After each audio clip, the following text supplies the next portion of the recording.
Well, everybody, we're done. We made it.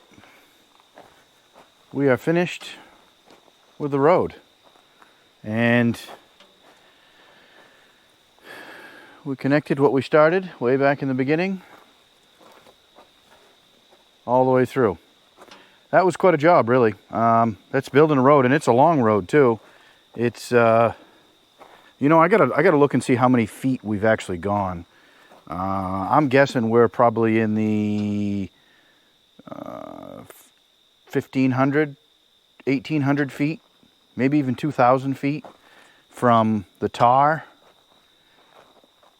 all the way to the yard and what we've graveled. I guess, yeah, I'm guessing about that. It could be more, it could be less. I don't know exactly. I'll have to figure that out and potentially do it. But yeah, this was a big project. Something that I've wanted to do now for years.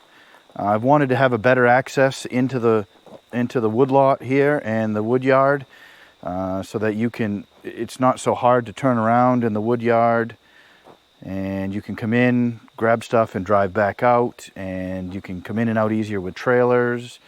And it's just going to be, overall, it's going to be great.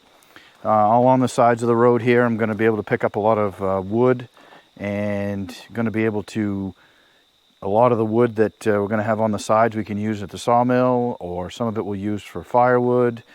But yeah, and we'll bring the excavator out here again and do some more cleanup. But it is, it's looking fantastic, spectacular actually. I'm really impressed with how well we did and got it done. It worked out really good. The box blade here that we've, not the box blade, excuse me. I always want to call it a box blade. The land plane. That's what I was trying to get. The land plane that we have, that Greenway Equipment hooked us up with, is fantastic. Works excellent. Does a great job of leveling and smoothing it out, and just kind of smoothing the gravel out real quick at a quicker speed and pace than using the front bucket. So I really like that. It works really well. Can't wait to use it again on other things. But for now, yeah, we are done. This is a good building project that we got completed, and I'm excited for the next stuff. So make sure you guys subscribe, check out what we're going to be doing next, like this video, and come back again, and we'll have some more fun. Thanks for stopping in, everybody.